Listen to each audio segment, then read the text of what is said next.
Sorry, the word I was looking for was acro. So an acro, yeah, I guess you guys that are in the building trade and, you know, people, I think most people know what an acro is.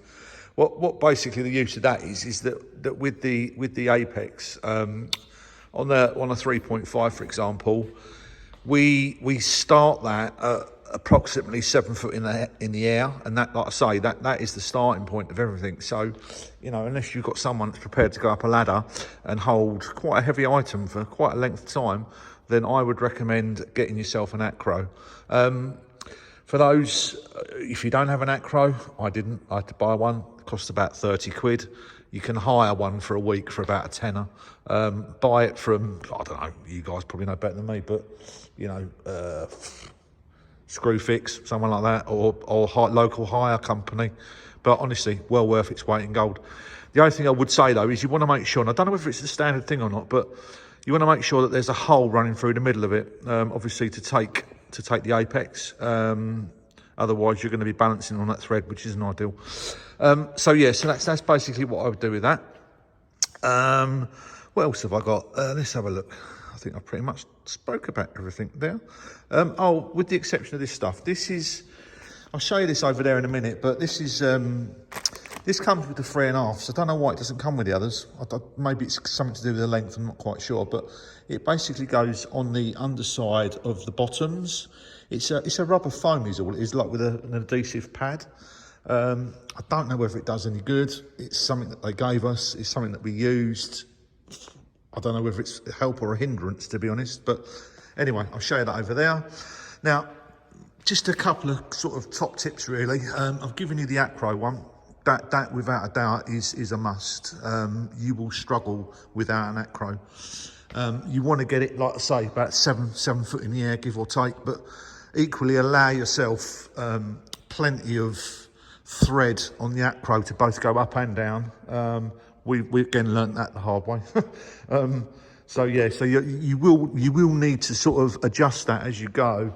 Now, the key bit of information that I'm going to give to you, well, the ground that you're putting it on. So obviously, if you're putting it onto patio, decking, whatever it's going onto, you must make sure it's 100% level and flat.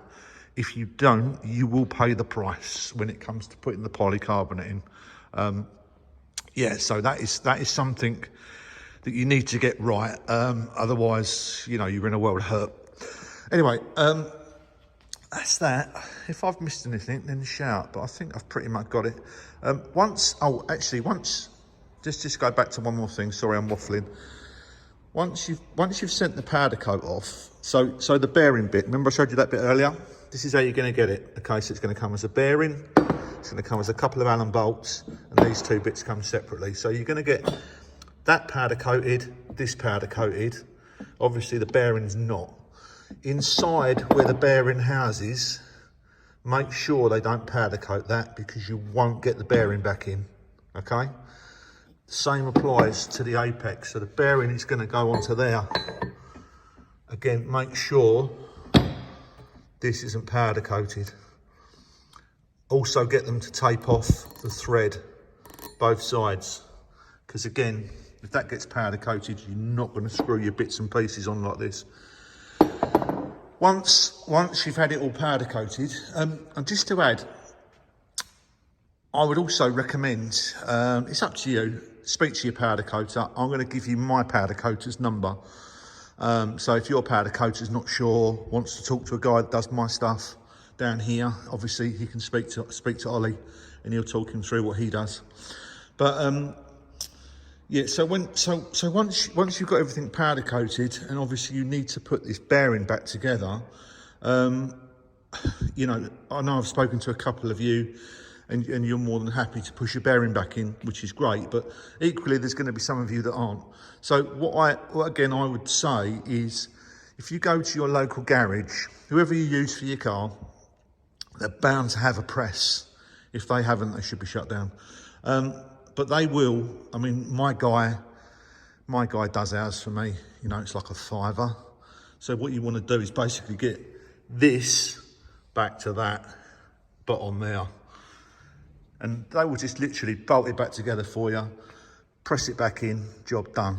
The Allen keys, I didn't speak to you about those, but the little Allen keys, I think they're 5mm or 6mm, one or the other, I can't remember. But again, just take them round to the garage, get him to put a little bit of Loctite on those, and they screw up from the underside. So it's going to look like this.